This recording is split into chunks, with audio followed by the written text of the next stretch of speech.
일어나라라고 말씀하는 곳이 오늘 본문을 비롯해서 여러 군데에 있습니다. 누구에게 일어나라라고 말씀하는 것일까요? 분명히 이미 일어나 있는 사람에게 일어나라라고 말씀하는 것은 아닐 것입니다. 그럼 누구에게 말씀하는 것일까요? 일어나라라는 말씀이 들어있는 그 말씀들을 제가 한번 읽어드릴 테니까 누구에게 말씀하는 것인지 한번 발견해 보시기 바랍니다. 먼저 마가복음 5장 41절 말씀입니다. 그 아이의 손을 잡고 이르시되 달리라굼 하시니 곧 내가 네게 말하노니 소녀야 일어나라 하시니라. 발견하기 어려우시죠?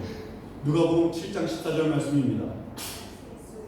가까이 가서 그 관에 손을 대시니 맨 자들이 서는지라. 예수께서 가라사대 청년아 내가 네게 말하노니 일어나라 하시네.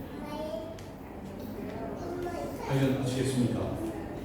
사도행전 9장 40절 말씀입니다. 베드로가 사람을 다 보내고 무릎을 꿇고 기도하고 돌이켜 시체를 향하여 이르되 다비다야 일어나라 하니 그가 눈을 떠 베드로를 보고 일어나 앉은지라. 누구에게 일어나라고 하는지 발견하셨습니까? 바로 죽은 자들입니다. 마가복음 5장 41절은 회당장 야이로의 딸이 죽었을 때 주님께서 죽은 야이로의 딸에게 일어나라 라고 하신 말씀이고요. 누가복음 7장 14절은 나인성 과부의 아들이 죽었을 때 주님께서 그 나인성 과부의 죽은 아들에게 일어나라 라고 명령하신 말씀입니다. 사도행전 9장 40절은 요바의 다비다라고 하는 선행과 구제의 앞장서는 여제자가 있었는데 그 여제자가 병들어 죽게 되었을 때 베드로가 죽은 다비다를 통해서 일어나라 라고 한 말씀입니다. 모두 누구입니까? 죽은 자들이었습니다. 그리고 일어나라 라고 하였을 때 그 죽었던 상태에서 깨어났습니다. 또 누구에게 일어나라고 하는지 말씀들을 읽어드릴 테니까 또 발견해 보시기 바랍니다. 요나서 1장 6절 말씀입니다. 선장이 그에게 가서 이르되 자는 자여 어찌 됨이냐 일어나서 네 하나님께 구하라. 혹시 하나님이 우리를 생각하사 망하지 아니하게 하시리라 하니라. 마태복음 26장 46절 말씀입니다. 일어나라 함께 가자. 보라 나를 파는 자가 가까이 왔도다. 누구에게 일어나라고 하는지 발견하셨습니까? 바로 잠자는 자들입니다. 요나서 1장 6절은 요나가 니느웨로 가서 외치라고 하신 그 하나님의 말씀에 순종하지 않고요 다시스로 가는 배를 탔어요. 그리고 풍랑이 막 일어나는데도 기도하지 않고 배 밑바닥으로 내려가 잠을 자고 있었을 때 선장이 일어나서요 야 일어나서 기도해라 라고 깨웠던 말씀입니다. 마태복음 26장 46절은 주님께서 제자들에게 시험에 들지 않게 깨워서 기도하라 라고 말씀하셨는데 제자들이 어떻게 했습니까? 잠들었어요. 기도하지 않고 자고 있었을 때 주님께서 제자들에게 일어나라 라고 하시는 말씀입니다. 모두 잠자는 자들이었습니다. 또 있습니다. 또 누구에게 일어나라고 하는지 발견해 보시기 바랍니다. 요한복음 5장 8절입니다. 예수께서 이르시되 일어나 네 자리를 들고 걸어가라 하시니. 사도행전 3장 6절입니다. 베드로가 이르되 은과 금은 내게 없거니와 내게 있는 이것을 네게 주노니 나사렛 예수 그리스도 이름으로 일어나 걸으라 하고. 누구에게 일어나라 하는지 발견하셨습니까? 바로 병든 자들입니다. 요한복음 5장 8절은 주님께서 베데스다 연못에 누워있던 38년 된 병자에게 일어나라 라고 하셨던 말씀이고요. 사도행전 3장 6절은 베드로와 요한이 성전 미문에 앉아서 구걸을 하던 날 때부터 안진병이었던 자에게 일어나라 라고 한 말씀이었습니다. 모두 병든 자들이었습니다. 이들에게 일어나라 라고 하였더니 그들이 병에서 치유되어 자리에서 일어났습니다. 성경이 일어나라라고 말씀하는 대상들을 종합해 봤더니 죽은 자들, 잠자는 자들, 그리고 병든 자들입니다. 다시 말하면 성경은 우리에게 죽은 자여 일어나라, 잠자고 있는 자여 일어나라, 병든 자여 일어나라 라고 말씀하시는 것입니다. 여러분 혹시 영적으로 죽은 상태에 계십니까? 영적으로 죽었다는 뜻이 무슨 말인지 잘 모르시겠습니까?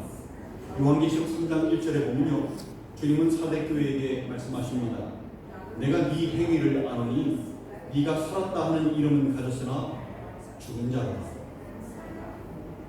왜 사대교회가 살았다 하는 이름을 가졌으나 죽은 자였을까요? 주님께서는 무엇을 보시고 말씀하셨던 것일까요? 그것은 그들의 행위였습니다. 내가 네 행위를 아노니.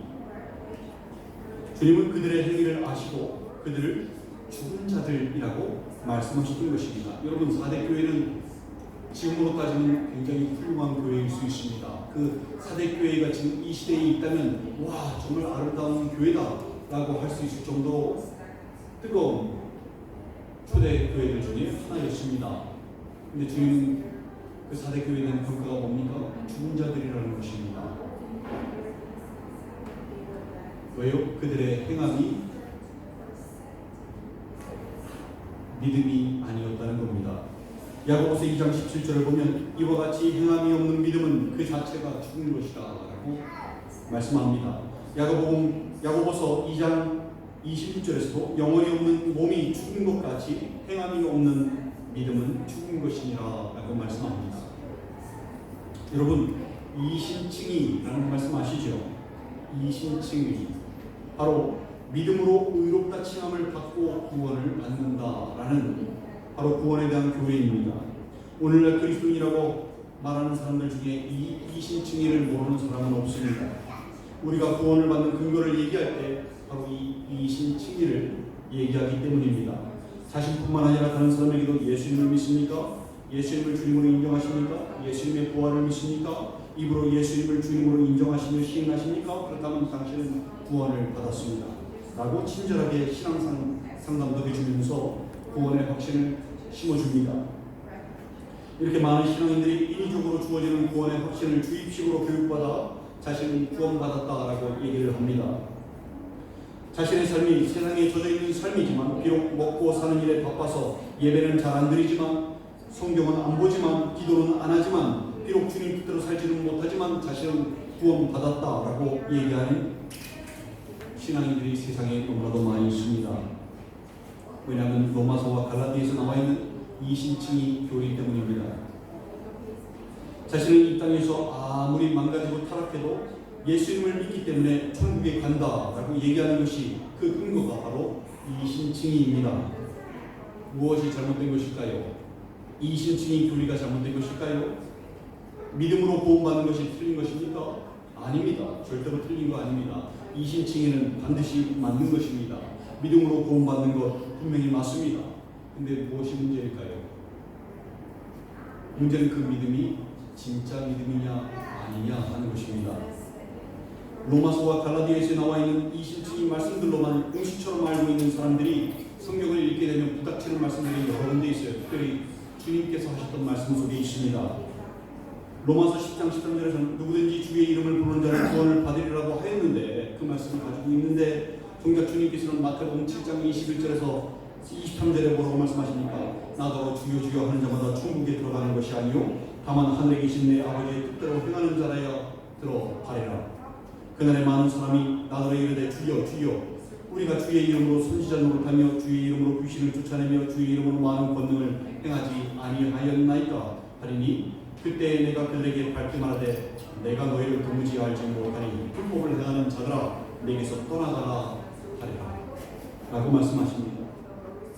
즉 주여 주여 한다고 진짜 믿음이 아니라 아버지 뜻대로 행하는 행함이 있어야 진짜 믿음이라는 것입니다. 야고보서 2장 14절에서 내 형제들아 만일 사람이 믿음이 있노라 하고 행함이 없으면 무슨 유익이 있으리요? 그 믿음이 능히 자기를 구원하겠느냐? 라고 말씀합니다. 행함이 없는 믿음은 진짜 믿음이 아니라고, 구원받을 수 없는 믿음이라고 말씀하는 것입니다. 여러분 한번 생각해 보십시오. 야고보서 2장이 근거로 드는 게 바로 아브라함의 믿음입니다. 하나님께서 아브라함에게 이삭을 바치라고 하신 이유가 무엇이었습니까? 왜 하나님께서는 아브라함이 이삭에게 칼을 내리치려는 순간 멈추게 하시고 그것으로 그에게 믿음이 있음을 검증하셨습니까? 하나님은 사람의 중심을 꿰뚫어 보시지 않습니까? 그럼 애초에 아브라함의 중심을 꿰뚫어 보고 믿음이 있구나 라고 하셨으면 되는 거 아니었습니까? 왜 그거를 검증까지 하시고 가면서까지 믿음이 있는지 시험을 하셨어야 했습니까? 왜 칼로 내리치는 것을 멈추게 하시고 이제서야 이게 믿음이 있는 줄 알겠다라고 하셨던 것일까요? 사람의 중심을 꿰뚫어 보시는 하나님의 능력에 문제가 있었을까요? 아니요, 그렇지 않습니다. 왜 그런가 하면요, 야고보서 2장이 말씀하는 것이 바로 그것입니다. 믿음이라고 하는 것은요, 행함이 수반되어질 때 비로소 온전해지기 때문입니다. 야고보서 2장 22절 말씀이 바로 그것입니다. 네가 보거니와 믿음이 그의 행함과 함께 일하고 행함으로 믿음이 온전하게 되었느니라. 행함이 있어야 믿음이 검증되는 것입니다. 초대교회들을 위협하는 가장 큰 이단이 있었습니다. 바로 뭐냐면 영지주의입니다. 이 영지주의는요, 영으로 예수님을 믿어 구원을 받았으니 육은 어떻게 살아도 상관이 없다라고 하는 이단이었습니다. 초대교회들에게 굉장한 위협이 됐습니다. 그러나 정작 아까 이 심층의 교리가 나와 있는 로마서 8장에 보면요, 8장 5절에서 8절은 뭐라고 말씀하는지 한번 잘 들어보십시오. 육신을 따르는 자는 육신의 일을, 영을 따르는 자는 영의 일을 생각하나니 육신의 생각은 사망이요 영의 생각은 생명과 평안이니라. 육신의 생각은 하나님과 원수가 되나니 그는 하나님의 법에 굴복하지 아니할 뿐 아니라 할 수도 없습니다. 육신에 있는 자들은 하나님을 기쁘시게 할 수 없느니라. 그 밑에 13절에서도 말씀합니다. 너희가 육신대로 살면 반드시 죽을 것이로되 영으로서 몸의 행실을 죽이면 살리니. 아무리 믿는다고 하여도요, 행함이 없으면 실상은 영적으로 죽은 자가 되는 것입니다. 사대교회가 바로 살았다는 이름을 가졌으나 실상은 죽은 자라고 말씀하신 이유가 바로 거기에 있는 것입니다. 여러분, 살아있는 자는 반드시 열매를 맺게 되어 있습니다. 영적으로 살아있는 사람이라면 반드시 아름다운 열매를 맺게 되어 있습니다. 거룩함의 열매를 맺게 되어 있습니다. 주님께서는 그 열매로 나무를 안다라고 마태복음 12장 33절에서 말씀하고 있습니다. 이심칭의를 말씀하는 로마서와 갈라디아에서도요, 육신의 일과 영의 일을 분명히 말씀하고 있습니다. 갈라디아서 5장 19절에서 25절 말씀을 제가 읽겠습니다. 육체의 일은 분명하니 곧 음행과 더러운 것과 호색과 우상숭배와 주술과 원수 맺는 것과 분쟁과 시기와 분냄과 당짓는 것과 분열함과 이단과 토기와 술취함과 방탕함과 또 그와 같은 것들이라. 전에 너희에게 경계한 것과 같이 경계하니 이런 일을 하는 자들은 하나님의 나라를 유업으로 받지 못할 것이요 오직 성령의 열매는 사랑과 희락과 화평과 오래 참음과 자비와 양성과 충성과 온유와 절제니 이 같은 것을 금지할 법이 없느니라. 그리스도 예수의 사람들은 육체와 함께 그 정욕과 탐심을 십자가에 못 박았느니라. 만일 우리가 성령으로 살면 또한 성령으로 행할지 라고 말씀하고 있습니다. 이심칭의를 말씀하는 로마서와 갈라디아에서 이렇게 어떤 열매를 맺어야 하는지, 그 열매로 주님께서 하시던 말씀 그대로 그 열매로 그 나무를 알아보듯이 그 믿음이 진짜 믿음인지 알아볼 수 있다라는 것입니다. 지금 자신의 열매를 확인해 보십시오. 육신의 열매들을 맺고 계십니까?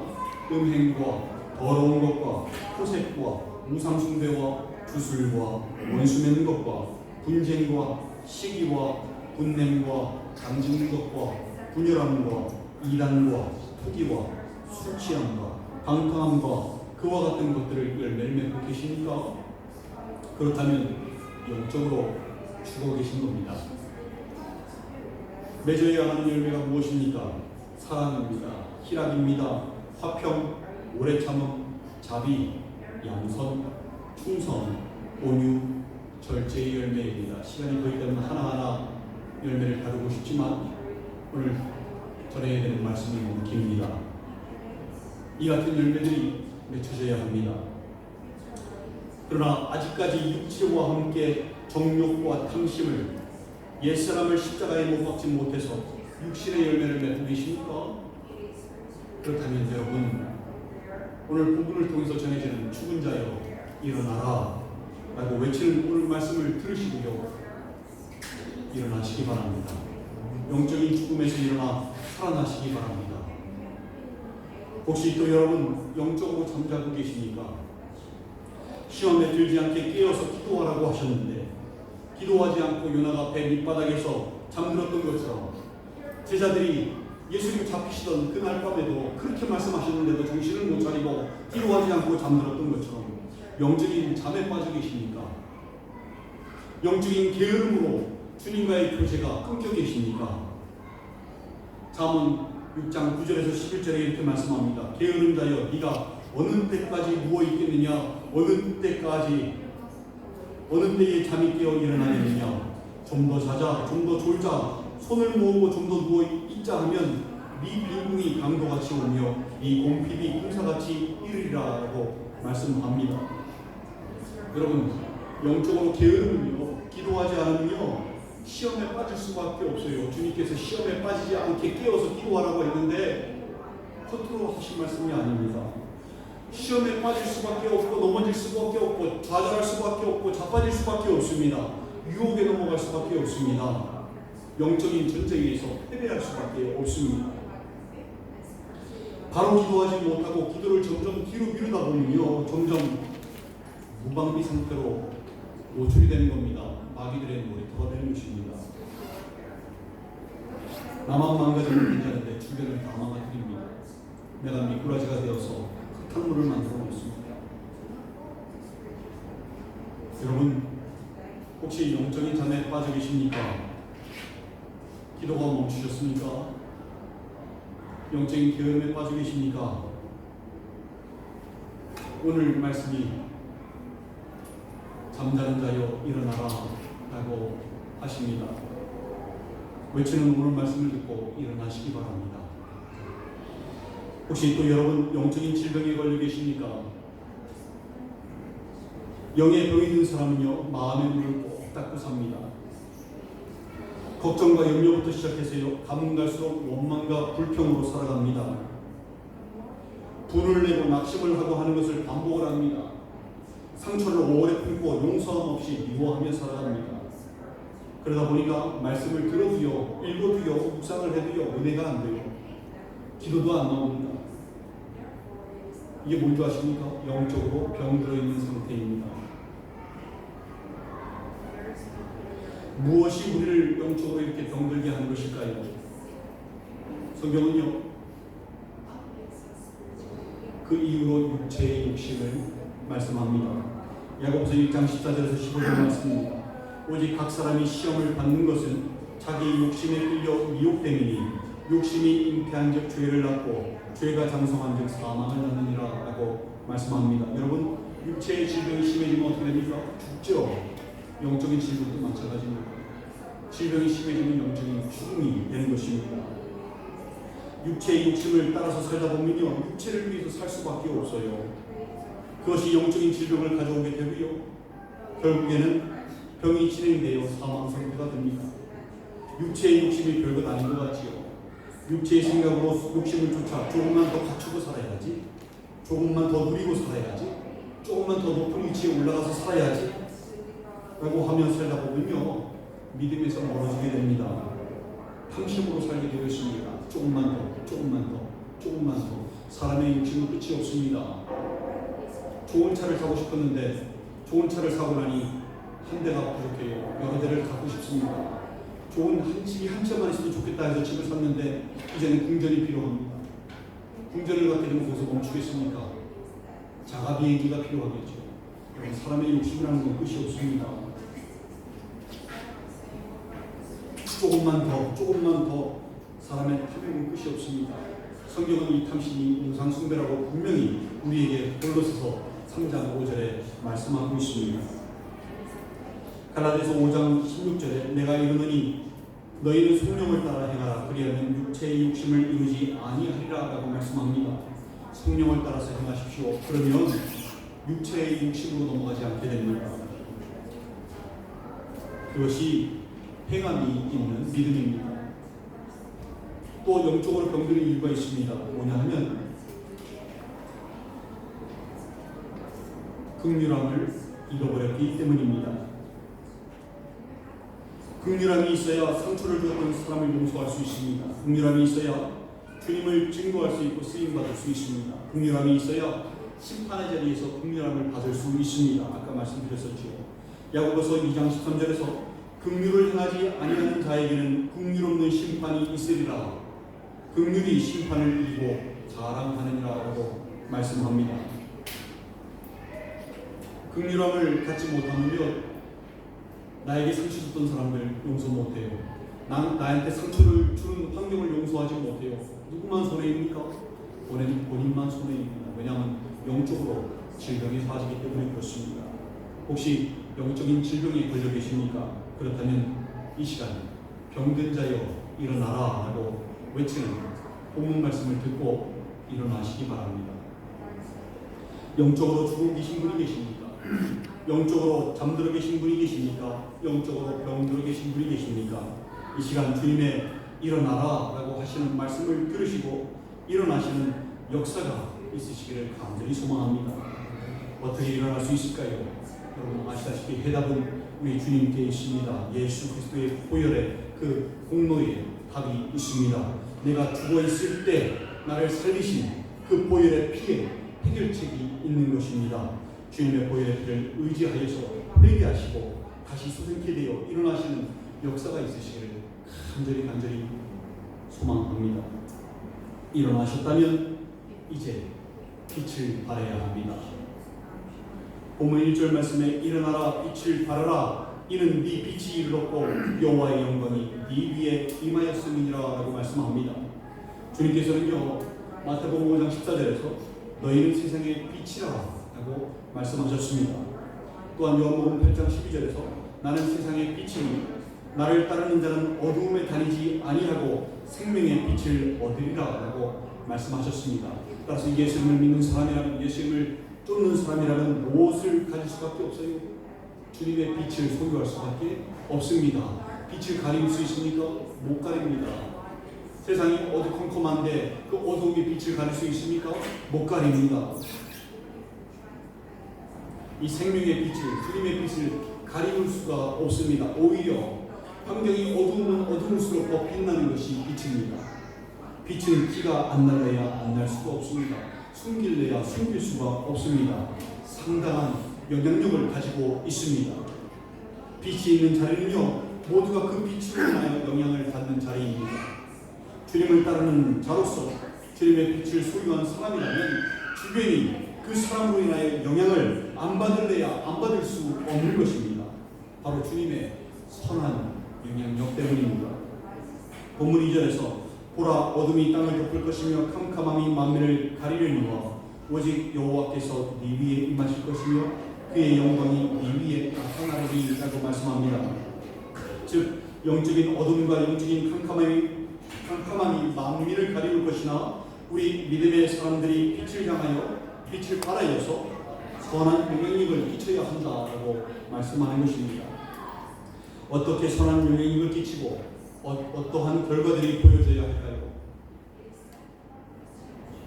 에베소서 5장 8절에서 9절 말씀을 보면요 빛의 열매에 대해서 말씀하고 있습니다. 너희가 전에는 어둠이더니 이제는 주 안에서 빛이라 빛의 자녀들처럼 행하라. 빛의 열매는 모든 착함과 의로움과 진실함에 있느니라. 빛의 자녀들이 끼치는 선한 영향력으로 맺어지는 열매들이 뭐냐 하면 바로 모든 착함과 의로움과 진실함입니다. 세상은 얘기합니다. 오, 착함은 손해봐, 의로움은 손해봐, 너만 손해봐, 진실함은 손해봐, 거짓말 못하면 손해봐 라고 얘기합니다. 정말 그렇습니까? 아닙니다. 주님께서도 마태복음 5장 16절에서 이같이 너희 빛이 사람 앞에 비치게 하여 그들로 너희 착한 행실을 보고 하늘에 계신 너희 아버지께 영광을 돌리게 하라 라고 말씀합니다. 여러분, 모든 착함, 의로움, 진실함, 이것은요 주님의 속성입니다. 애초에 나에게 없었던 속성입니다. 빛의 자녀라면요, 빛으로 오신 주님께서 그 사람을 통해서 빛이 발해진다는 것은 내 스스로의 내 속에 있는 것이 드러나는 게 아니라 나에게는 없었던 주님이 가지고 계셨던 속성, 모든 착함과 의로움과 진실함이 거기서 나오게 되어 있습니다. 그 선한 유익이 발해지게 되어 있습니다. 주변의 사람들이 거기에 영향을 받게 되어 있습니다. 그게 믿음의 사람입니다. 그게 빛의 자녀들입니다. 사람들이요, 내 착함을 보고, 내 모든 착함을 보고, 내 의로움을 보고, 내 진실함을 보고 하나님께 영광을 돌리도록 우리는 그렇게 부름을 받았습니다. 내가 노력한다고 맺어지는 게 아니라 주님의 속성이지요. 그러면 어떻게 하면 됩니까? 참 생명의 참 포도나무이신 주님께 붙어 있으면 돼요. 그러면 나무로부터 영향력이 공급이 되어서 그 열매들이 맺히게 되는 겁니다. 빛의 열매들이 맺히게 되어지는 거예요. 저절로 보이게 되는 겁니다. 착해져야지 라고 해서 되는 게 아니라 저절로 보여지게 되는 겁니다. 어떻게 하면 자꾸 주님을 닮아갑니다. 여러분을 자꾸 언어를 배울 때도, 영어를 배울 때도 영어를 자꾸 하는 환경에 노출이 되다 보면 영어를 잘 할 수 있게 되듯이, 어떤 언어를 배울 때도 그 환경이 자꾸 자신을 노출시키면 되듯이, 여러분 주님과 자꾸 가까이 하십시오. 그럼 주님께서 가까이 하십니다. 주님을 자꾸 더듬어 찾으십시오. 그럼 주님께서는 여러분과 함께 하십니다. 마음의 문을 여십시오. 주님께서 들어오셔서 먹고 마시고 함께 하시는 것입니다. 그러면 그리스도를 닮은 자, 여러분 그리스도인의 진짜 의미가 그리스도를 닮은 사람입니다. 진짜 그리스도인을 닮은 사람, 그리스도인이 되는 것입니다. 어두움 가운데 계시지 마시고 육체를 쫓아 살지 마시고 주 안에서 빛을 소유하십시오. 빛의 자녀들처럼 행하시기 바랍니다. 주님의 속성을 뿜어내시기 바랍니다. 사랑하는 지체 여러분,